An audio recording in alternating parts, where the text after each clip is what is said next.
Fellas, you know Degree Cool Rush deodorant, right? Well, last year they changed the formula, and guys were mad about it. One dude even started a petition. So guess what? Degree heard us, admitted they messed up, and brought the original Cool Rush scent back exactly how it was. And it's in Walmart, Target, and other stores now for under $4. So grab some and remember why its cool, crisp, and fresh scent made it the #1 men's antiperspirant for the last decade. Degree Cool Rush is back, and it smells like victory for all of us. Today on CityCast Denver. Has Denver lost its mojo?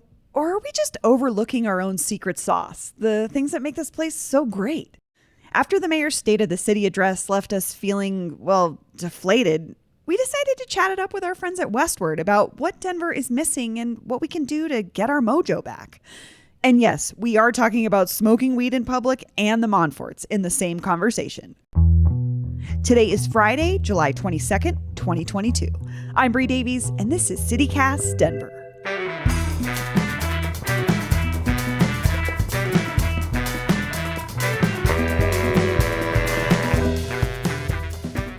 Welcome back to CityCast Denver, the show about the city that, as I learned recently, does in fact have a giant pair of scissors for ribbon cutting ceremonies. I saw them in a picture for the opening day of that new bridge park thingy in the area that some people call Rhino. Westward editor and founder Patty Calhoun, welcome back. Thank you so much, Bree. What do you think about that park? I think it's great that it's Arkan's Court, and I think if you remember what that used to be like, it's great that it's there. I will say it's always very interesting when people decide to call that area 5 Points, and I think we're glad no one called it 5 Points when there was the shooting on July 17th. Everyone's very vague on what that area really is, which is Ballpark neighborhood. But I don't have any problem calling that part Rhino because that is the newly gentrified part. That's not 5 Points. That's fair. I think we could have a show on that one day. What is that particular section called? Also with us today, Westward staffer Connor McCormick Cavanaugh. Welcome back. Thanks. What did you think about the new park at Arkan's Court? I biked over there on my e-bike the other day, and I think it's really cool. It's I like areas where the purpose of it is to make space for people, and that's just the whole purpose for it. And I think it's going to do a really good job of that. Yeah, it was kind of an unused part. I think there's more to the story, as Denverite talked about with this developer. Eccentric. I don't know if Yes. you saw his shirt in the Denverite piece, but it was, I guess that's called Paisley. Did he have a Paisley shirt on? Kind of like Miami Vice Paisley. And I think he had a tie around his arm, like a tie armband. I have to say, Kevin Beatty has given him some great shots. Like, he looks cool in part because Denverite's photographer knows how to make somebody look cool. Kevin Beatty is a treasure. He is. He's documenting this time and place in Denver for us, thank God. But that's not what we're talking about. Today, we're talking about Denver getting its mojo back. And that was Westward's cover story, this latest cover story.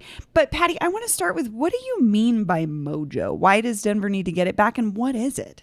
Denver has always felt like a pretty cool city, and I should say most people who move here think they're moving to a cool city. I won't go back into the late 70s when I moved here, when Denver was so cool. Let's not blame John Denver, but people were coming here in droves, and it wasn't because of the Chamber of Commerce. Right. They were coming here just because it was beautiful. People felt they could do what they wanted here. And I think that's always been the feeling about moving to Denver until recently. And back in 2011, we were declared the coolest city in the country, not by one of those inane listicles that always come out, but actually by the Brookings Institution, which had parsed all the U.S. Census figures, and Denver was attracting more Gen X, more millennials, more everyone between 25 and 34 than any other city per capita. And that continued for a long time. And then Denver suddenly fell flat. And part of it is obviously the pandemic. Right. No one is feeling particularly perky, but it's not just that. You felt like Denver was becoming more apologetic. You didn't have smart defense against the Denver in decay people. Every city has homeless problems now. Sure. You have to deal with them. I wouldn't say we've dealt with them in a smart way, but Denver still has a lot of great things, but we're not looking at them. And the city boosters are not recognizing recognizing them. They're not pushing them. So I said it on this show. I thought Denver had lost its mojo, just kind of lost its momentum. Our ability to say, hey, cool stuff is still There going is on cool here. stuff here. And it's up to us to tell people that it's out there. Yeah. Connor, resident transplant, as you were accused of on Twitter this morning. How long have you been here? A little over 4 years. What do you think of this idea of Denver's mojo? I think Patty can obviously talk more credibly about it, but I really love Denver, and I think it's a special place, and there's something in the air that's unique and great about Denver.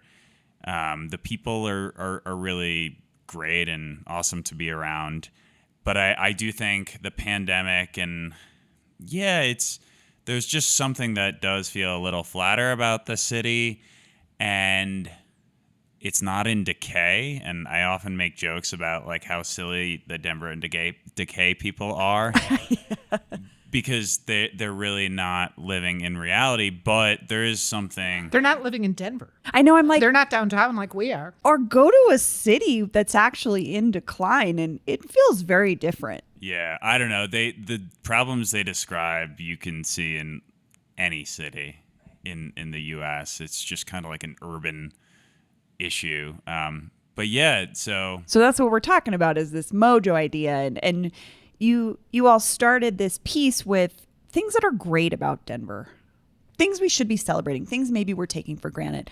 Patty, what's one of those things? Well, one of the things immediately after the Supreme Court came out with its Roe v. Wade decision, you have to remember that Colorado was the first state to guarantee women the right to an abortion. Limited, but it was in 1967, and it was a Republican legislature with a Republican governor who signed, it was Dick Lamb's push, signed it into law.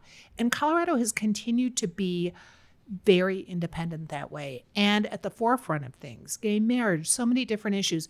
We have to remember that this is an independent group of people. They might disagree with each other, but they can all agree they can carve their own path.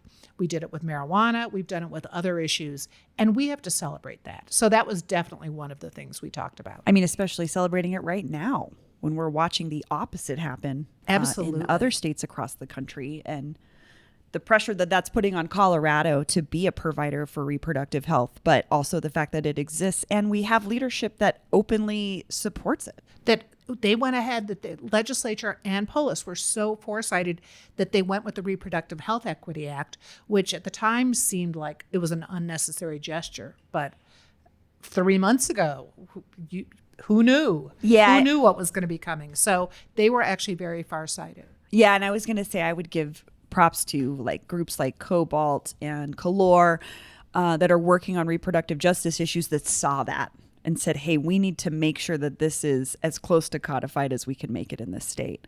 Connor, what about you? What do you think what has Denver got that we're not giving enough credit to? Well, we have Levitt Pavilion, which is great, has the free concert series. I wouldn't even call it a series. It's kind of like it's on multiple series. Yeah, it's 50 a year, maybe 55 this year. And so that's like a really incredible asset that the city has and that the residents can enjoy. And then Red Rocks is really great. It's one of the best concert venues in the world. Every performer who plays there loves playing there. The Beatles played there in 1964. It didn't sell out, but yeah, it's my mom got to go with her big sister. That was like the deal. If her sister took her along, she could go. How was it? I think it was awesome. I mean, my mother's a lifelong Beatles fan, so. But yeah, you're talking about something close to my heart, live music here in Denver. We talked with the folks at Levitt Pavilion earlier this week. It's pretty awesome that we have this venue in the middle of the city that's accessible by bus and bike and walking, and we get national as well as local music to the community, oftentimes for free. Patty, would you have seen something like Levitt coming here, I don't know, 2 decades ago? No, I mean, well, because who can even imagine that you are going to get national acts, 50 concerts a year for free? I mean, we've always had an interesting live music scene, which is always about to break out nationally, sometimes does, but is very supportive internally. And that's what's important in Denver.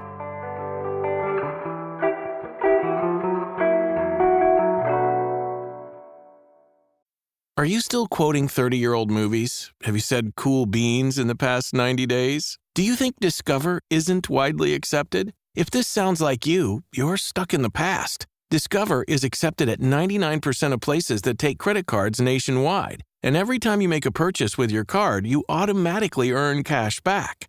Welcome to the now. It pays to Discover. Learn more at discover.com/credit card, based on the February 2024 Nielsen report. So something else I wanted to talk about, which sort of ties into this Mojo idea, is the mayor's State of the City speech from earlier this week. Connor, you were there.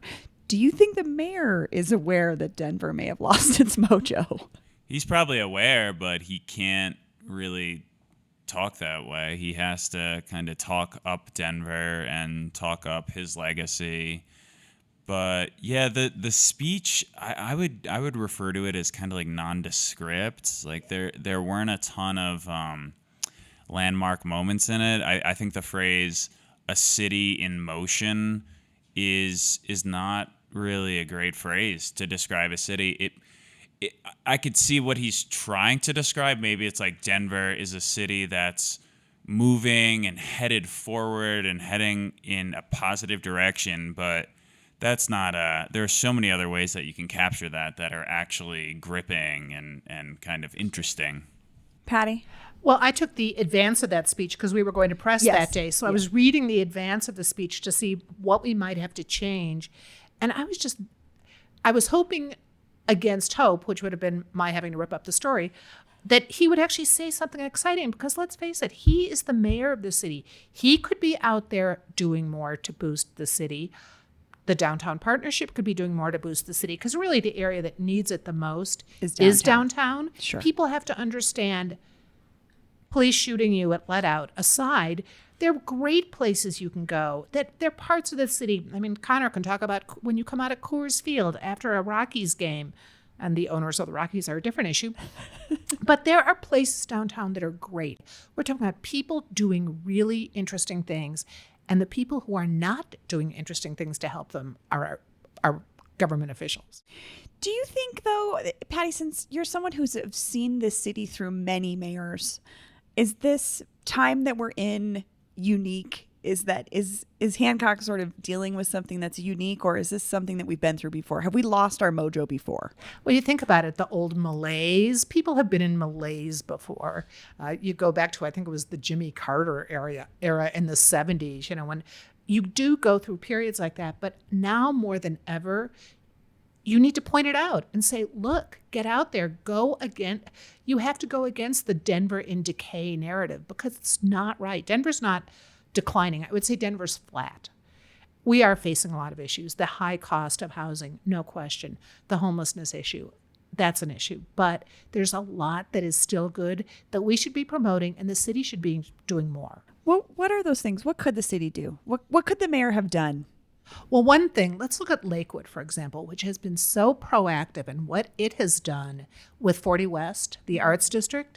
They got the galleries that were priced out in Denver. They've really pulled the creative class into Lakewood, which is not what you would have thought, but they have worked hard to do that. We could have done more. It's not like Denver doesn't have money. Visit Denver gets a lot of money. The city of Denver has gotten a lot of money, especially because of the pandemic. We could be doing more. Yeah, I think that's the struggle for me, is we know there's a lot of money here, and it's not necessarily being directed towards the things that could make all of our lives better every day. So we should talk more about some of these particular things that you all felt were sucking sort of the life or the mojo out of Denver, that need fixing. You all talked about public consumption, later hours, closing hours for bars and event spaces. Connor, what's one thing you would love to see Denver deal with? Well, this is kind of out of the city's hands, but I'd love for the Montforts to sell the Rockies to someone who's just filthy rich. I think that would be amazing, and Because right now, I mean, you leave a Rockies game on a Friday or a Saturday night, and that area is just bustling. It's so dynamic. It's so fun to be there. There's great energy. Imagine if that was Monday through Sunday. Like a real big city. Like a real big city, but still with that cool Denver vibe. And that could totally be the case, but Colorado and Denver is really settling for kind of a second tier baseball club, and it has a lot to do with the ownership, them not wanting to spend as much money as they should, and being content to just see profit and not reinvest that profit into the team. Not do any sort of like city boosterism with the power that they have of owning one of our sports teams. Well, I mean, the Rockies, so they're never going to be like the Dodgers in terms of like this really rich club that can attract great talent in the West. But they can be like the Philadelphia Phillies, kind of like that below the top club tiers in terms of like really rich owners who spend a lot of money. And that's what the team should be doing, because Denver is one of the premier sports cities in America. And I think pound for pound, it's one of the best just per capita if you think about the kind of pride in sports. And the one kind of black sheep of the family is the baseball team, and it's because the owners don't spend enough money. Do you have a dream owner in mind for the Rockies? Well, I mean, someone like who Mets fans call Uncle Stevie, Steve Cohen, the guy who Billions is based off of. He's just filthy rich. And he spends money because he views the Mets as his toy that he wants to take care of, not as an asset. He's smart with money, but it's still his toy, and that's what you need from an owner. So someone like as rich as a Jeff Bezos or on that level, or maybe a Robert Smith. All these owners are going to come with baggage, of course, but that's just kind of the nature of really rich people. But someone just, filthy rich who just wants to write checks. Who do you think that would be, Patty? Well, we saw plenty of them coming forward for the Broncos. I was going to say. It might be someone in the Walton family. I'm more interested in some of the fixes Denver could make and hasn't. Like, let's talk about let out. And we saw the ramifications of us not really having dealt with that issue on the 17th, which is all the bars let out at exactly the same time. And over the last decade, there have been various movements on both the city and the state level, because Polis has talked about it, of doing a rolling let out so you do not have tens of thousands of people coming out on the street at the exact same time.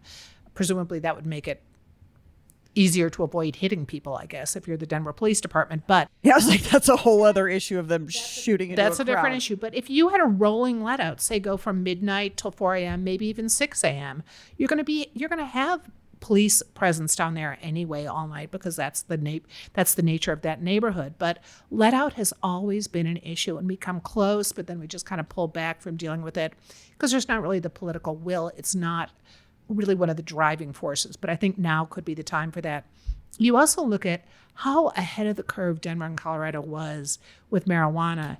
And I'm not saying we have to all go toke up in the middle of the street, but the fact that we haven't come up with a really strong public consumption plan and this whole delivery mess, that 10 years after we adopted Amendment 64, Denver is still dealing with it. It just had to revise its whole delivery licensing plan 2 days ago because it's been such a failure. Why are we held up on the public consumption part? Because that is the part that's like the most nonsensical to me, right? You can walk in anywhere, you can buy weed, but then how or where you consume it is very cumbersome. Right. If you want to you can't have a liquor license and apply for a public consumption license. But at a certain point, if people can have smoking areas, they can have smoking weed areas. People let the buyer beware. And you have all these tourists come and then they can't smoke anywhere. Right. So it's very confusing. I'm not saying we have to be in the middle of Civic Center Park or in the middle of Broadway, but it should be less burdensome to actually get a public consumption license. Yeah, you should be able to get like an omelet, and then with your omelet you can have, a pipe. Yeah, a smoking area. I mean, it makes sense from that perspective of like, we had smoking and non-smoking sections of restaurants and bars for decades. Right, you should be able to have a patio where a you separate could consume area. marijuana. Yeah. I'm just perplexed by why that's consistently been held back, because it just seems like a boon for us economically, having a place to do it. And just removing some of the confusion. I mean, that's part of this whole thing. Denver sometimes just seems very confused. And we've heard about people trying to get through the building department and all the other bureaucratic tangles they get tied up in. Every mayor has come through. And as I said, this isn't new, but this does seem more that Denver seems flatter than it has for a long time when there's not as much excuse for it. So we're kind of tiptoeing into this time of the mayor's race, upcoming mayor's race. Again, we have this mayor who's on his way out. I'd love to hear from both of you what you think the mayor's race is going to look like when we think about getting our mojo back. Well, I think about two specific campaigns. Federico Pena, when he ran in '83, there were at least 7 people in the race. Some of them were there, like people who Wellington Webb ran that year. There were people who were very involved. They were politically astute. Pena was a legislator, renegade, 36 years old, and that whole campaign, Imagine a Great City, really had people thinking about the city and how it was time to change it. And it was a very old boy network at the time. And the city definitely had mojo at that time. You think about when Hickenlooper first ran, and it was Aries Zavaris, it was a lot of the powers that be people. And when Hickenlooper got in the race, he had a 3%. He was polling at 3% 5 months before the race. We forget this since he went on to become governor and senator, but people didn't know him unless they'd been drinking in his bar. People didn't know him, and he kind of came in with that same thing, that entrepreneurial, imagining a great city feel, as opposed to someone who'd already been in the political sphere. I think we're looking at someone again like that. I hope we're looking at someone again like that who comes in with a lot of energy and a lot of new ideas. A big ideas person. But do we see that person yet? And little ideas too. I mean, there's so many little ideas that could really help this city. Yeah, I mean, if we're looking at transit issues or housing issues or parking issues. Why isn't someone from Arts and Venues going out every Friday night we've got a storyteller's office. We have Channel 8. Why aren't they going out to a place every Friday night and saying, look at what's cool here? Yeah, I do think we don't do that well enough. Connor, what do you think about this upcoming mayor's race and this idea of Denver needing to get its mojo back? Well, I'm waiting for some big names to jump into the race. But I think this mayor's race, because no one's running against an incumbent, it's all new candidates. People are going to come with some really big ideas, and they're going to compare their ideas to the current flatness that exists in Denver and say we can make it a lot better. So I think it's going to be really exciting in that regard. Yeah. Well, if folks are interested, you can read about Denver losing its mojo and how we can get it back in the latest issue of Westward. If folks want to reach out to you guys and share their ideas for mojo, getting our mojo back, or what they're concerned about, how do we do that? Editorial@westward.com, or you can even just go through our website, westward.com. But we're collecting things now, and we already have many, many, many, many comments. So there'll be a part 2 coming soon. Well, Connor and Patty, thank you so much. Our pleasure. Thank you.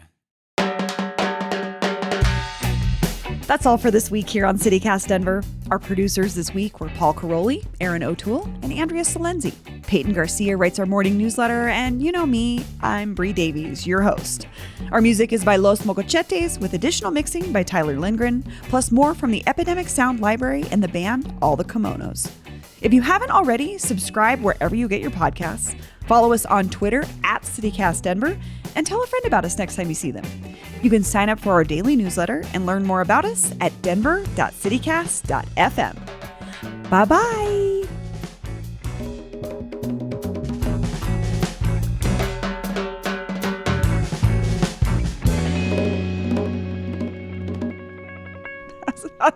Today is Friday, July 22nd, 2002. I'm coming to you live from the cooler at Chili's.